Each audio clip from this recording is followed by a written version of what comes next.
Cook and channel. இன்றைக்கி நம்மளோட சேனலில் ரொம்பவே ஆரோக்கியமான கொள்ளு ரசம் எப்படி பண்ணுறதுன்னு பார்க்க போகிறோம்.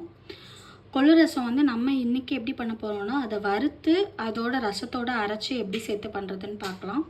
இல்லைன்னா நிறைய பேர் வந்து வேக வச்சு அந்த தண்ணி எடுத்து ரசம் வைப்பாங்க. நம்ம இன்றைக்கி அந்த மாதிரி பண்ணாமல் இதை வந்து வறுத்து நம்ம ரசத்தோடு சேர்த்துக்கிட்டு பண்ணுறது எப்படின்னு பார்க்கலாம். அதுக்கு நான் ஒரு கடாயில் கொஞ்சமாக கொள்ளு சேர்த்துருக்கேன்.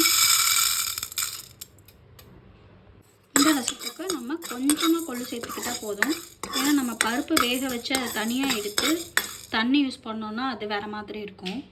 இது வந்து இந்த பருப்பையும் நம்ம அரைச்சி சேர்த்துக்கிறதுனால ரொம்ப ஒரு லெவலுக்கு மேலே அதிகமாக சேர்த்தோன்னா அப்படியே ரசம் வந்து ரொம்ப கொலன்னு சாம்பார் பதத்துக்கு மாறிடும். அதனால் ஒரு தடவை ரசத்துக்கு இந்த அளவுக்கு கொள்ளு பருப்பு போதும். இதை நல்லா வந்து வறுத்து எடுத்துக்கலாம். கொள்ளு வறுப்பட்டு இருக்கிறப்பே ஒரு 5-6 மல்லி விதை அதில் சேர்த்துக்கலாம்.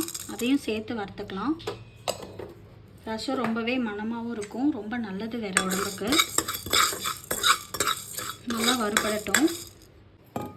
வறுபடுற டைமில் நம்ம ஒரு சின்ன நெல்லிக்காய் சைஸ் அளவுக்கு புளியை கரைச்சி தண்ணி எடுத்து வச்சுக்கலாம். புளி தண்ணி ரெடி ஆகிடுச்சு. இப்போ நம்ம ஒரு சின்ன சைஸு தக்காளியை புளி தண்ணியோடு சேர்த்து போட்டு பிசைஞ்சிக்கலாம். நல்லா தக்காளியை நல்லா அந்த மாதிரி பிசைஞ்சாச்சு. அந்த கொள்ளும் மல்லியும் நல்லா வறுபட்டுருச்சு. இப்போ இதை ஒரு மிக்ஸி ஜாருக்கு சேர்த்து நம்ம நல்லா அடித்து எடுத்துக்கலாம். ஃபஸ்ட்டு பார்த்திங்கன்னா இந்த மாதிரி நம்ம கொள்ளை பொடிச்சு எடுத்தாச்சு, போதும். இப்போ நம்ம இதில் ரசத்துக்கு தேவையான மற்ற பொருளெல்லாம் சேர்த்துடலாம். தேவையான அளவு சீரகம் சேர்த்துக்கலாம்,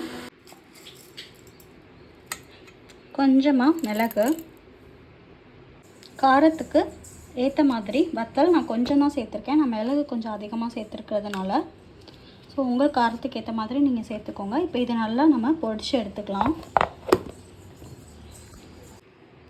பொடிச்சாச்சு. இப்போ நம்ம தேவையான அளவு வெள்ளைப்பூடு சேர்த்துக்கலாம். ஒரு 10-12 பல்லு வெள்ளைப்பூடு சேர்த்துருக்கேன்.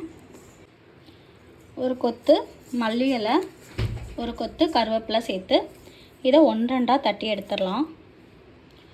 ஒரே ஒரு அடி மட்டும் அடிச்சுக்கலாம், 1-2. இந்த மாதிரி நம்ம அரைச்சி எடுத்தாச்சு. இப்போ ரசம் பண்ண ஸ்டார்ட் பண்ணிடலாம். ஒரு கடாய் அடுப்பில் வச்சுட்டு ஒரு 2 ஸ்பூன் நல்லெண்ணெய் விட்டுருக்கேன். எண்ணெய் சூடானதும் தாளிப்புக்கு ஒரு 1/4 ஸ்பூன் கடுகு பொரிஞ்சதும் நம்ம அரைச்சி வச்சதை சேர்த்துக்கலாம். சேர்த்துட்டு லைட்டாக மிக்ஸ் பண்ணி விட்டுடலாம்.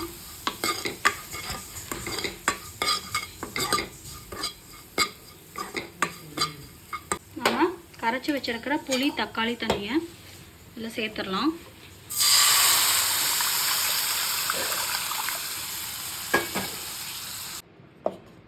இப்போது கொஞ்சமாக மஞ்சத்தூள் சேர்த்துக்கலாம்,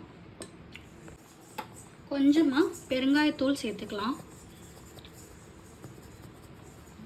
அதே மாதிரி கொஞ்சம் கருவேப்பிலை மல்லியில் மேலே தூவி விட்டுடலாம். இப்போ ரசம் முறக்கூடின உடனே நம்ம இறக்கிடலாம். எந்த பாத்திரத்தில் ரசம் ஊற்ற போகிறோமோ அதில் நம்ம தேவையான அளவு உப்பு சேர்த்து கொஞ்சமாக தண்ணி ஊற்றி வச்சிடலாம். ரசம் முறக்கூடிடுச்சு. இப்போ நம்ம மாற்றிடலாம் பாத்திரத்துக்கு. ஸ்டவ்வை ஆஃப் பண்ணிடலாம்.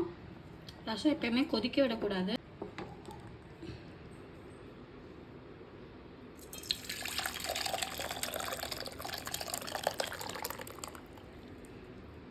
இந்த பாத்திரத்தில் லைட்டாக தண்ணி ஊற்றி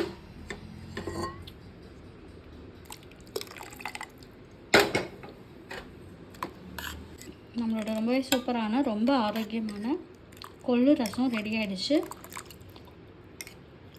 ரொம்பவே உடம்புக்கு நல்லது. நீங்களும் இதே மாதிரி ட்ரை பண்ணி பாருங்கள், உங்களுக்கும் பிடிக்கும்.